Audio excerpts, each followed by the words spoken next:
Saludos a todos, queridos amigos, también a quienes después de escucharme considerarán que no quieren ser amigos míos. Quiero ante todo y antes de empezar a agradecer a Mi Tierra Televisión esta oportunidad de poner en común con ustedes mi experiencia como escritor y como investigador en un asunto que además ha sido de rabiosa actualidad, que lamentablemente quizá no pasa jamás de actualidad, y que, eso sí, acarrea más polémicas de la que objetivamente debiera. Se trata del terror en la guerra civil. Bueno, verán ustedes, yo me llamo José Javier Esparza, soy periodista y escritor, pero nunca me había dedicado a hacer una investigación histórica. Me encanta la historia, estudié historia, hice un doctorado en historia, pero no soy un historiador, soy un aficionado. Como escritor, nunca se me había ocurrido escribir historia. He escrito novelas, ensayos, algunos de ellos ensayos historiográficos, pero nunca una investigación histórica. Fue en estas que un editor, el editor de Altera, me propuso ocuparme, más por virtudes literarias que por virtudes historiográficas, de un asunto que viene siendo últimamente de polémica permanente, este del terror en la guerra civil. Y fue a propósito de la Ley de Memoria Histórica que el gobierno Zapatero había anunciado y que, si no el gobierno, sí gente que sintonizaba con el gobierno, había presentado como una especie de revancha de lo que fue la guerra civil. Bien, la propuesta de la editorial Altera consistió en que yo investigara lo que se llama el terror rojo, es decir, la represión republicana durante la guerra civil. ¿Por qué el terror rojo? Pues porque en la historia de España ha ocurrido una cosa muy singular respecto a este asunto del ajuste de cuentas de la guerra civil. Hubo primero el ajuste de cuentas que hicieron los vencedores, como en toda guerra, y entonces se ofreció una imagen de la guerra civil según la cual un torvo bando revolucionario había matado a mansalva, con matanzas enormes como las de Paracuellos y con enormes crímenes como los de la persecución religiosa. Después el régimen de Franco cayó y prácticamente al caer, e incluso desde antes, fue imponiéndose en la historiografía, la gente que hace la historia, una versión que era absolutamente la contraria. Es decir, el régimen de Franco era una camarilla de siniestros generales y obispos que con ayuda de Hitler habían machacado y masacrado a una república virtuosa de pacíficos ciudadanos. Bueno, no sé, claro, todos hemos tenido abuelos, ¿verdad? Entonces cada cual ha combatido en un lado. Con mucha frecuencia hemos tenido abuelos uno mismo en diferentes sitios, ¿verdad? Y este tipo de versiones inevitablemente dejan insatisfecho. Todas las guerras civiles son absolutamente crueles. Todas las guerras civiles sacan a relucir lo peor de nosotros mismos. Si el hombre en una guerra suele comportarse como una bestia, en las guerras civiles lo es con muchísima más razón, porque hace falta mucho odio para matar a un hermano, para matar a un vecino, para delatar a esa persona a la que conoces. Toda Europa en realidad ha vivido desde el final de la Primera Guerra Mundial una guerra civil permanente hasta después de la Segunda Guerra Mundial. Y la Guerra Civil Española se inscribe en ese contexto y no fue menos que ese contexto, es decir, una enorme guerra fratricida, absolutamente cruel, como todas las guerras entre hermanos y como las que hemos visto no hace tanto tiempo en los Balcanes. Bueno, y en este contexto, ¿en qué consistía exactamente la propuesta que me hacía la editorial Altera? Pues en recuperar una parte de la historia que en la situación actual estaba siendo muy ocultada, que era la de las víctimas del terror ejecutado por el Frente Popular, y tratar de revisar, actualizándola, contrastándola, lo que se llamó en su día la causa general. En su día es después de la Guerra Civil, que es cuando el régimen de Franco incoa un enorme expediente informativo para depurar responsabilidades políticas por el terror rojo. Vamos a ver, para empezar, una cosa que hay que dejar absolutamente clara. Ni es verdad lo que se nos contaba en la época de Franco, ni es tampoco verdad lo que ha contado después la historiografía afín al Frente Popular. Es decir, la España de 1936, antes de empezar la guerra, era absolutamente invivible, insoportable. Uno lee los periódicos de la época, tanto de derechas como de izquierdas, pero muy especialmente la prensa revolucionaria, y le da auténtica vergüenza pensar que esa gente eran los abuelos de uno. En un país así no se puede vivir, y era completamente natural esperar que acabaran liándose a tiros nuestros abuelos como acabaron. He hablado mucho de nuestros abuelos. Yo les digo para que ustedes sepan dónde estoy yo. Yo tuve un abuelo que se pasó en Valencia toda la guerra encerrado en un zulo, porque él era requeté, era tradicionalista, y los rojos le querían matar. Y tuve otro abuelo, el padre de mi madre, que fue durante toda la guerra, también en Valencia, guardia de asalto porque era republicano. Bueno, a mí me tocan los dos abuelos, es decir, me tocan los dos bandos. Y sinceramente, lo único que puedo sentir, además del amor que uno tiene que sentir por los abuelos y los padres, es una enorme pena de ver esas dos vidas durante tantos años convertidas en un martirio, en un calvario por la persecución política. Bueno, esto vaya para dejar claro dónde está uno. Ahora vamos a donde estábamos, que era la cuestión de la causa general. ¿Qué fue la causa general?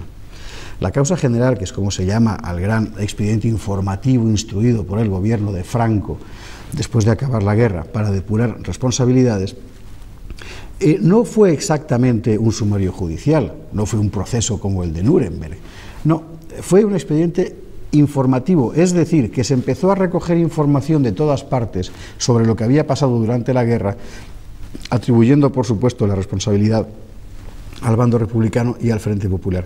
A partir de ese ingente material de la causa general, donde hay de todo, entre otras cosas, muchas fotografías muy horribles, a partir de ahí, algunos de esos materiales se utilizaron para los consejos de guerra, para lo que ya sí que fue aplicación de justicia. Aplicación de justicia que en muchos casos hay que decir que fue absolutamente injusta. ¿Por qué? Pues por lo siguiente. Porque sabemos que dentro de los fusilamientos realmente masivos que el régimen de Franco ejecuta después de la Guerra Civil, fueron ajusticiados muchos responsables de crímenes de guerra en la zona republicana.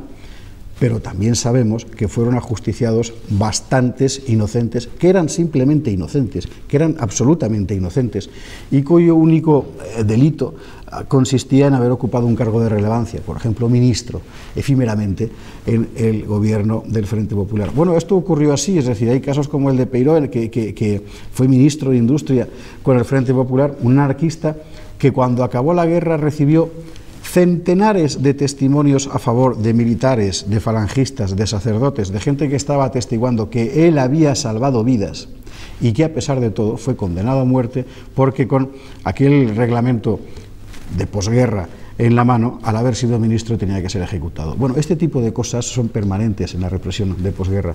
Así que hay que diferenciar, es decir, es verdad que se mató a mucha gente inocente. También es verdad que fue ajusticiada mucha gente responsable de crímenes de guerra. Tal y como está el debate hoy en día en España, la primera objeción que se despierta es la de, oye, ¿cómo que responsable de crímenes de guerra? Estaban defendiendo a la República, estaban defendiendo la legitimidad. Bueno, no es verdad, no es verdad. Así que, para empezar a contar la historia desde el principio, me permitirán que me sitúe en una fecha que es la de febrero del 36, cuando gana las elecciones el Frente Popular. que quizá no sea cuando empieza todo, quizá empieza todo, como dice Pío Moa, en 1934 con la Revolución de Octubre, pero en todo caso cuando el camino se hace irreversible es en aquel mes de febrero. Verán ustedes, en febrero del 36 hay unas elecciones absolutamente polarizadas. El índice de violencia en la calle durante esas elecciones es brutal, brutal. Aquellas elecciones las gana por una leve mayoría, muy leve mayoría, una coalición de izquierdas que en principio no se llamaba Frente Popular, pero bueno, se llamó así inmediatamente después, formada por los republicanos de izquierdas, Azaña, por ejemplo, Martínez Barrio, y los partidos socialista y comunista.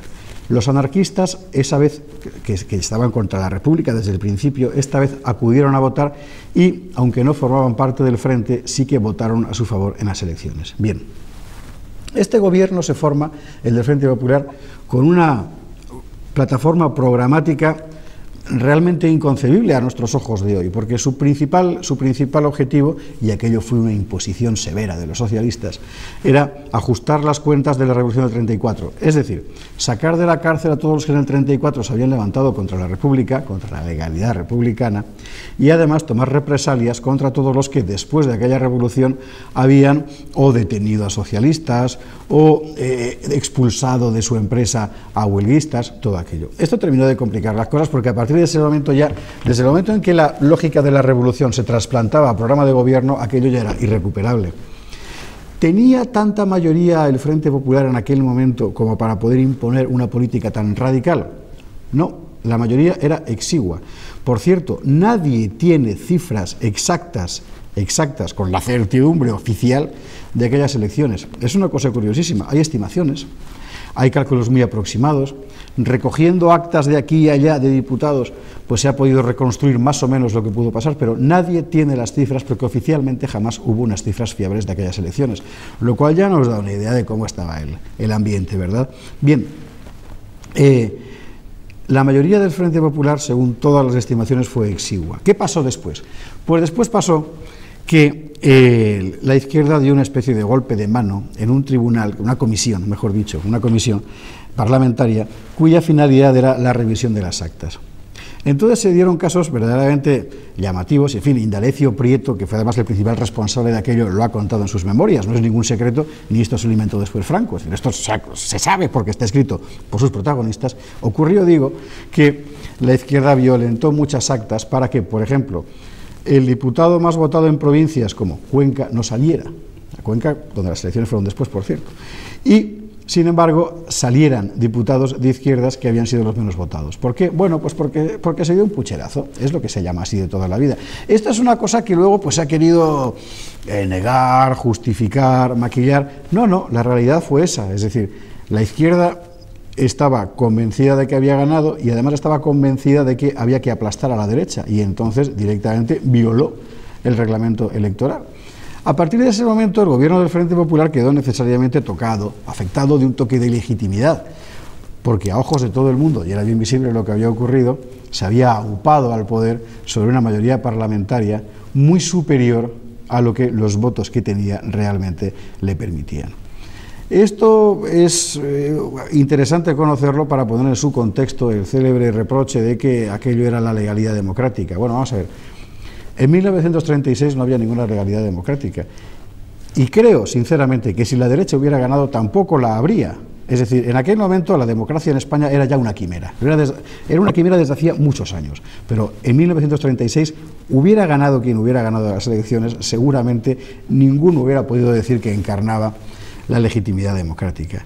Bien, ¿qué pasó después? Pues después pasó que con esta mayoría enorme, tremenda, que tenía la izquierda más extrema, que en aquel momento era la CNT, los anarquistas, que eran poderosísimos por la extensión de sus bases y de su número de afiliados, empezó a hacer la vida imposible al gobierno. Gobierno que curiosamente estaba formado solo por la izquierda republicana, es decir, no por los socialistas ni por los comunistas, sino solo por la gente de Azaña. Las cifras de trastornos, de disturbios, de crímenes también que hay en España, en lo que se llamó la primavera trágica, desde marzo hasta el mes de mayo de 1936 y también los siguientes son aterradoras, es decir, la vida pública era un auténtico infierno. Por las calles, las milicias de izquierdas, esencialmente socialistas, y de derechas, esencialmente falangistas, se tiroteaban permanentemente. La cantidad de muertos es inusual, pero hay más todavía. Muy buena parte de aquella violencia se produce por las peleas entre facciones de socialistas y de anarquistas, es decir, dentro del propio conglomerado de la izquierda española. Hay casos terribles como el de Granada, tan terribles que el gobernador civil, absolutamente atemorizado por lo que está ocurriendo, no se lo pasa por la cabeza mejor cosa que conceder carné de vigilante a los mismos milicianos que estaban quemando casas, quemando edificios, ¿no? Bueno, es toda una idea de lo que era la España en aquel momento. Es la época en la que empieza la conspiración militar y realmente ¿alguien dudaba que era inevitable la guerra? En aquel momento no. Las declaraciones de Largo Caballero durante la campaña electoral del 36 son terribles, es decir, directamente lo dice expresamente, que si esta vez no hay victoria, que irán a la guerra civil, y que si hay victoria, que no esperen la piedad que tuvieron en otro tiempo. Bueno, era un discurso de guerra. ¿Era todo el mundo así de insensato? No. Entonces en el gobierno el gobierno del Frente Popular, se plantea una jugada que consiste en que Azaña, que era primer ministro después de las elecciones, pase a la presidencia y Prieto, que era el representante del ala, por así decir, moderada del socialismo, pasa a ser primer ministro.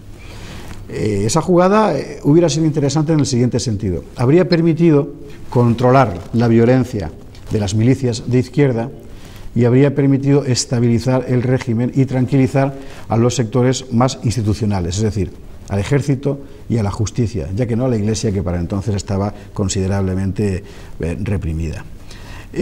Bueno, aquello salió mal porque el ala izquierda del Partido Socialista muñe una jugada inversa que consiste fundamentalmente en oponerse por todos los medios a que sea el socialista Prieto el primer ministro. ¿Por qué? Pues porque a la izquierda del PSOE lo que le interesa no es un gobierno socialista, lo que le interesa es un gobierno débil para ellos en la calle, donde está la verdadera fuerza del PSOE, poder hacer la revolución. Es así como Indalecio Prieto no llega a ser primer ministro, Azaña sí es elevado a la presidencia y Prieto es apartado y pasa a ser primer ministro Casares Quiroga, que demostrará ser un hombre absolutamente nefasto. Bien, a partir de ese momento ya el camino es irreversible. La derecha está conspirando, una buena parte de los militares tiene decidido un plan y el gobierno del Frente Popular, por su parte, ya es incapaz, por la debilidad de Casares Quiroga, de mantener a raya a la fuerza revolucionaria de la izquierda. Y en ese momento es cuando la guerra civil ya es un hecho. El asesinato de Calvo Sotelo es el acontecimiento que todo lo desencadena. A partir de ese día, esa misma tarde, en la reunión de las Cortes, todo el mundo es consciente de que la guerra va a empezar, y efectivamente empieza. Empieza la sublevación en Melilla el 17 de julio por la tarde, se extiende al resto del país, y aquí es donde comienza el drama que yo cuento en mi libro del terror rojo en España, porque a partir de ese momento es cuando las milicias de la izquierda, aquellos que querían haber controlado a Azaña y Prieto, se hacen con el poder real. ¿Cómo se hacen con el poder real? Esencialmente por culpa del gobierno, por culpa de Casares Quiroga, porque desde el asesinato de Calvo Sotelo, las milicias estaban pidiendo armarse para defender a la República. Lo que ellos entendían defender a la República. El gobierno, que sabía lo que significaba eso, es decir, significaba entregar a los partidos armas, se negaba. Pero la presión fue tan fuerte que finalmente cedió. Y bueno, las cifras son espantosas, es decir, en Madrid, en Barcelona, por ejemplo, se entregan 150.000 fusiles, quiero recordar, de ellos al frente, a defender a Cataluña frente a las tropas sublevadas, solo van 70.000. El resto, es decir, más de la mitad, se quedan en Cataluña haciendo represión. La cifra de asesinados en Cataluña en esas primeras semanas de la guerra son tremendas. En Madrid ocurre exactamente lo mismo, es decir, pocos van al frente, solo los comunistas, que en ese momento están mucho más interesados en hacer la guerra que en hacer la revolución, son los que van al frente y movilizan a sus milicias. El resto, esencialmente socialistas y anarquistas, se quedan en Madrid, se quedan en la capital, no van al frente y lo que hacen es depuración, lo que hacen es empezar a asesinar. ¿A quién asesinan?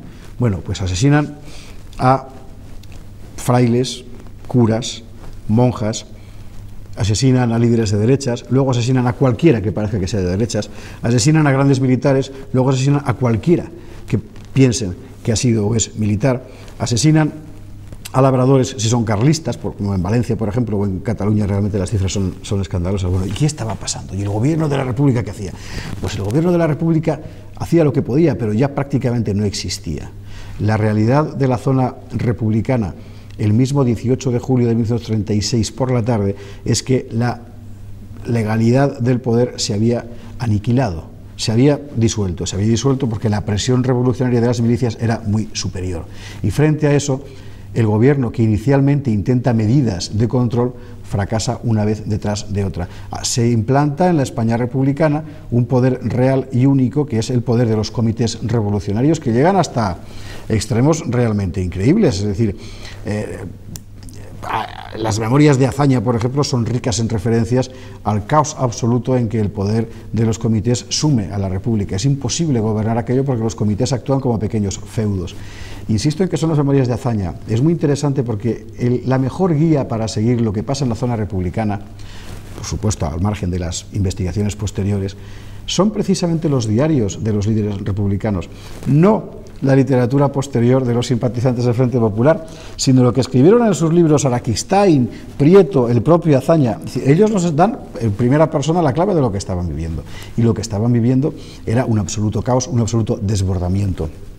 Empiezan a constituirse de forma completamente autónoma, en el sentido de que no dependen de la institución del poder, sino de los partidos, del PSOE, del PC y de la CNT. Empiezan a constituirse las checas, por ejemplo. Las checas son centros de detención y de tortura donde eran internados los sospechosos de tener simpatías derechistas, y después con frecuencia eran asesinados. Las checas aparecen por todas partes, pero sobre todo en Madrid, en Barcelona y en Valencia.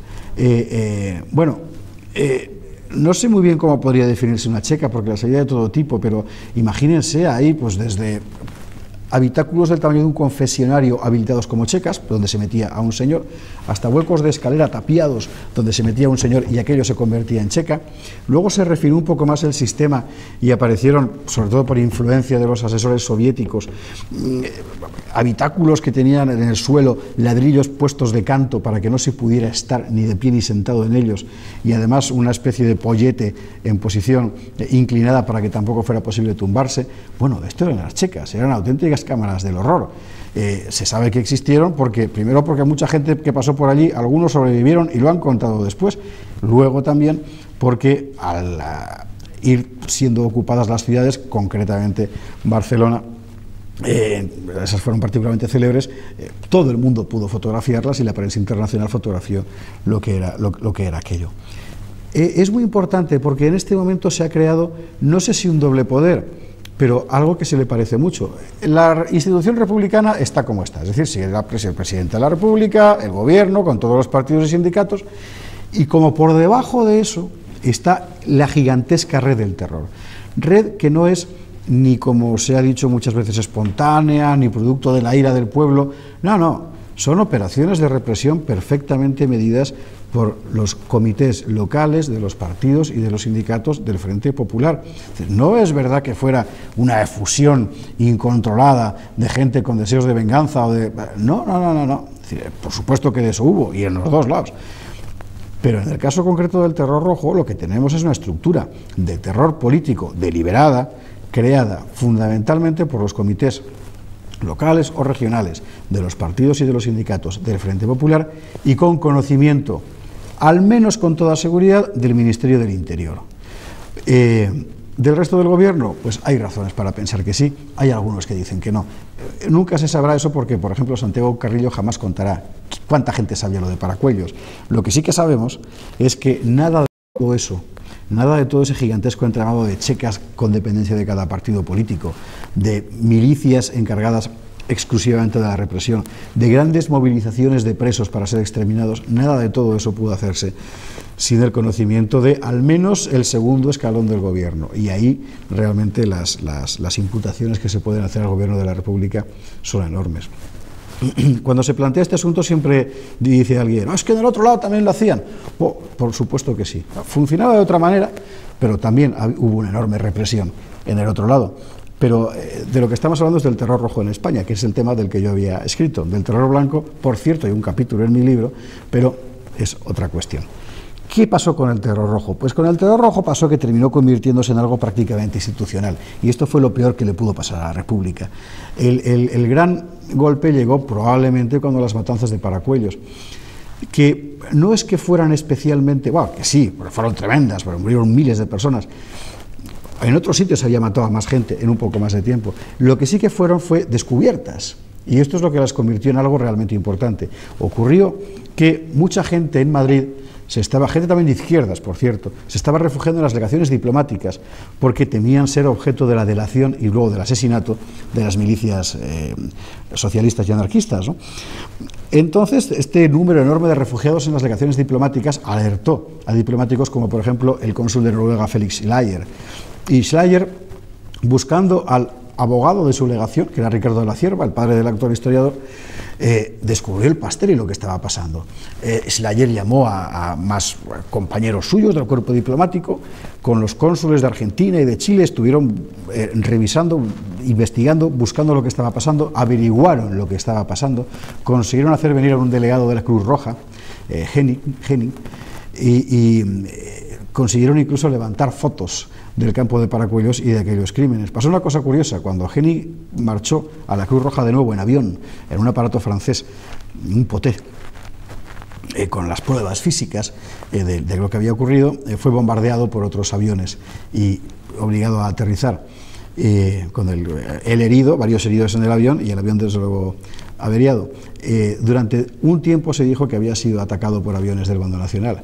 Se descubrió después que había sido atacado por 2 aviones soviéticos con munición soviética, 2 Polikarpov, y además se conocieron los nombres de los pilotos. Es decir, el gobierno del Frente Popular o alguien en su entorno había tratado de eliminar por la vía más drástica las pruebas de lo que estaba pasando en Paracuellos. Se eliminaron las pruebas. Henning presentó su informe. En todo caso, fue lo suficientemente escandalosa la cuestión como para que hubiera una gran polémica en el interior del gobierno republicano. Y hay el testimonio del ministro Irujo, nacionalista vasco, que denuncia a lo que está pasando en Madrid. A partir de ese momento, el panorama cambia en lo que concierne al terror rojo.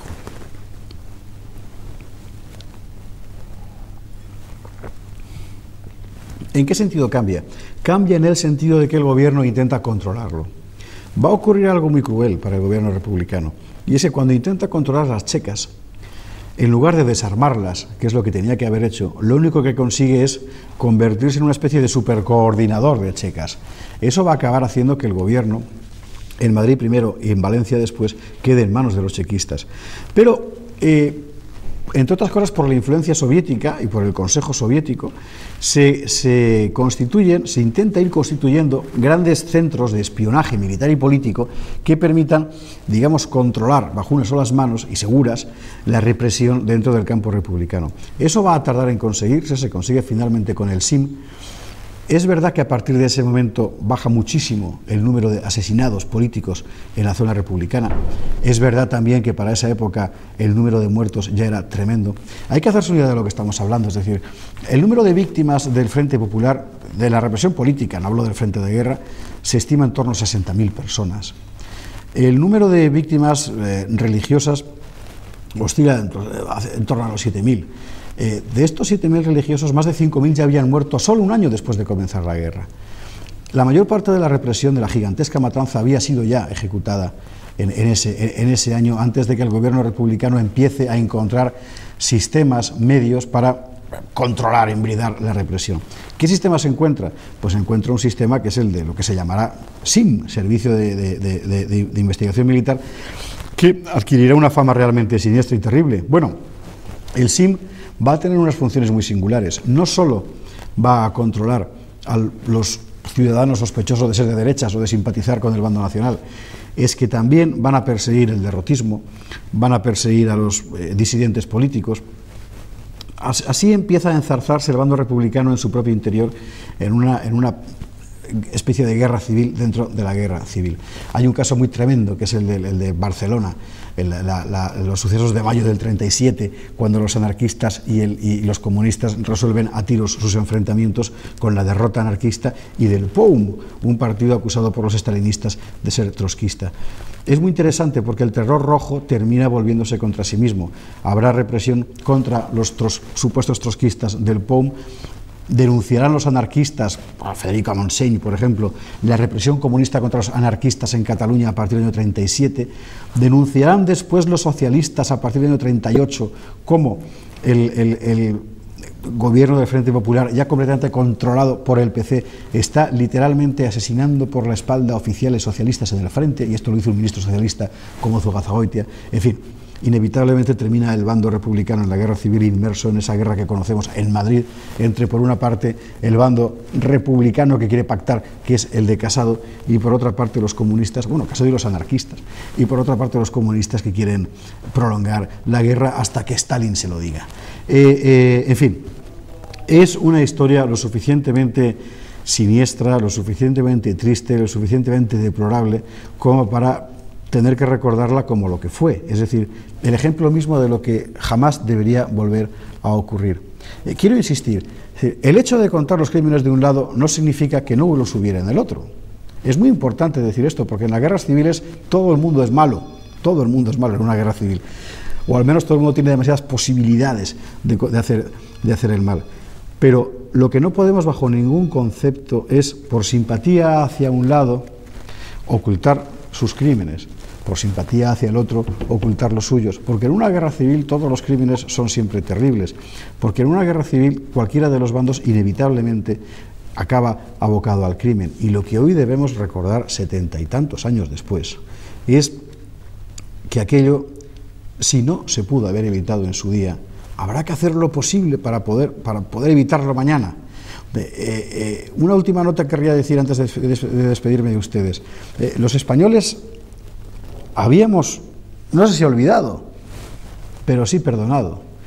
La mayor parte de nosotros está un poco, por linaje familiar, en los dos lados. Todos sabemos lo que nos había pasado y bueno, bien, si ya lo sabíamos, no es que no hubiera que hablar de ello, pero ¿qué sentido tenía ahora recuperar esa querella como para hacerla contemporánea, ¿no? Bien, la historia es una disciplina arriesgada. Es una auténtica maravilla cuando uno piensa que es algo que pasó y que nos enseña algo para el mañana. Es una auténtica pesadilla si uno se empeña en vivirla como un presente continuo. Muchísimas gracias.